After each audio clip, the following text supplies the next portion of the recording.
Welcome to King County Connects, a program that connects you with the regional issues facing us. I'm Kimberly Hill. King County, like many governments around the country, has been hard hit by the recession. How can our region spur new economic growth and new jobs?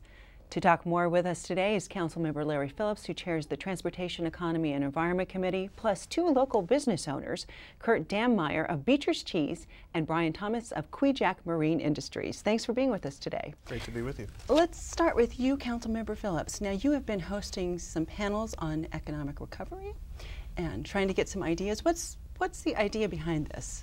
Well, this great economic recession has impacted every region in the country, and we're no exception. We have a lot of people out of work here. We have a lot of businesses wondering about the future, how to grow well. And it has dramatically impacted our way of life, our quality of life, and certainly our ability as a government to provide services. Our tax revenues, not unlike the rest of the country, are way down. And as a regional leader, I just thought it was important for our regional government, King County, to begin to take a look at our regional economy, see if we are different than the rest of the nation in terms of our ability to recover more quickly. Do we have the basic elements here for a solid economy? If that's true, then why isn't it turning more quickly? So our idea was to reach out to the private sector, to reach out to those who are struggling, and to those who've been successful even in the midst of a great recession, to see what they've done and can do and what we might learn from that as regional leaders and as a regional government to spur economic recovery more quickly. And that has been the reason for the panels, and we've learned a great deal. So you're kind of taking the pulse of the business community. We are taking the pulse, and it's been very instructive. Well, let's start with you, Kurt. Tell us a little bit about your business. Tell us a little bit about Beecher's Cheese, and how do you think you've been impacted by the recession? Have you been? We're almost the opposite of being impacted by the recession. In some ways, the recession helped our business in that people decided not to buy a new car, but they felt like they could reward themselves with a great piece of cheese. And so we became an affordable luxury and a business in a category that continued to grow right through the Great Recession. So you are down at Pike's Place Market. Tell us a little bit about your business. How many people do you employ? We employ at Pike Place Market about 45 people. We make all of our cheese there, and we have a retail counter where we sell cheese and grilled cheese sandwiches, and of course our famous mac and cheese. And are you expanding now?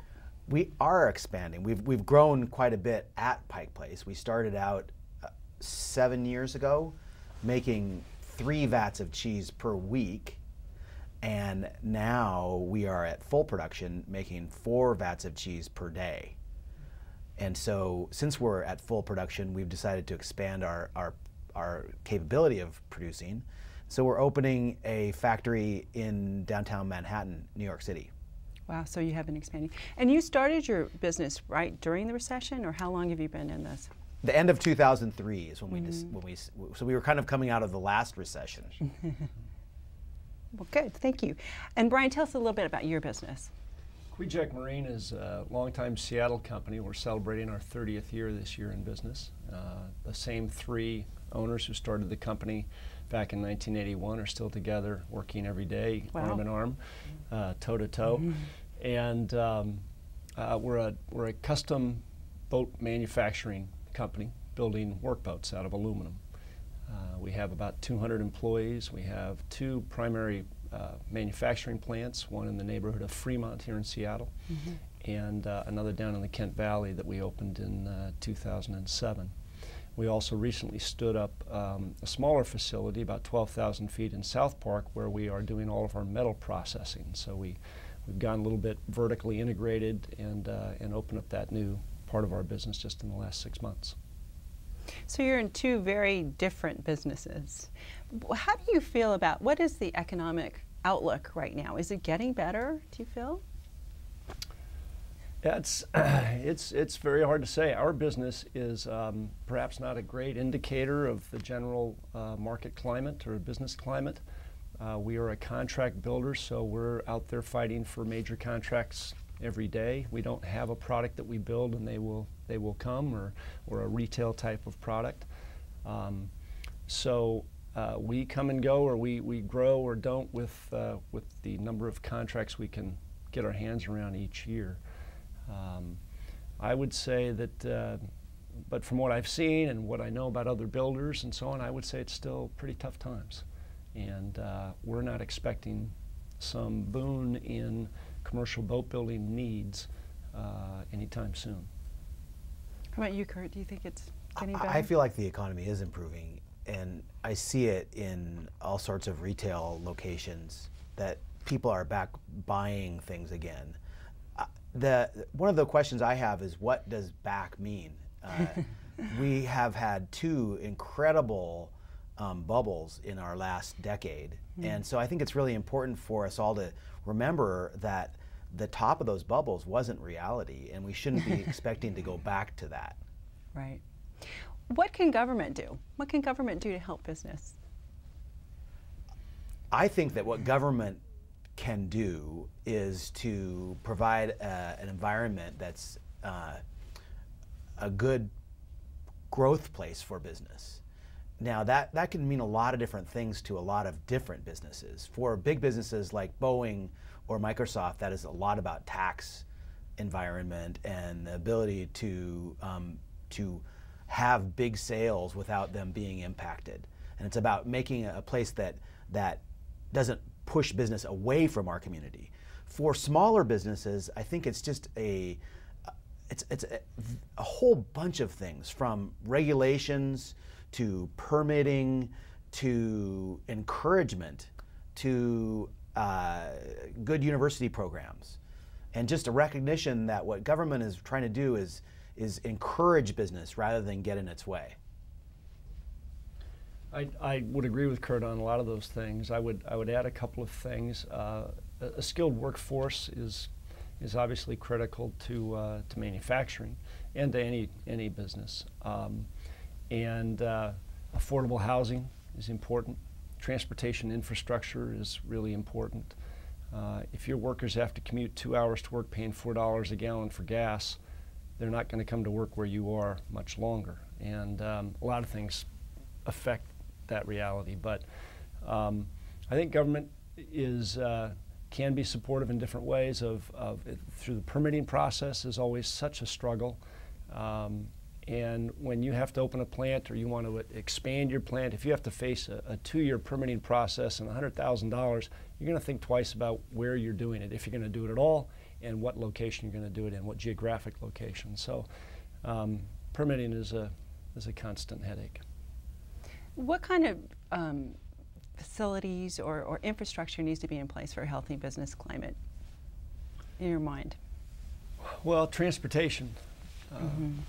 To me, and not being a retail business, Kurt and I may have slightly different gradations of value on transportation, but for me, being able to get goods, raw materials into our plants and our employees to our locations is super critical. And then being able, of course, to get our product down the road.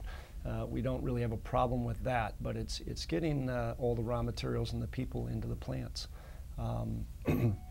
Freight mobility is a term that's used a lot, especially around Seattle, I think. And I think government's got to be very cautious about what they do to maintain freight mobility and make sure that our priorities are in the right place. Most of our employees are on public transit, and so I'm a big supporter of public transit.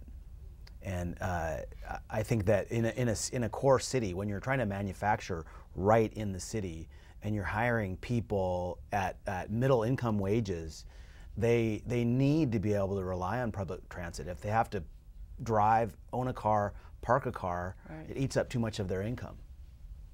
Right.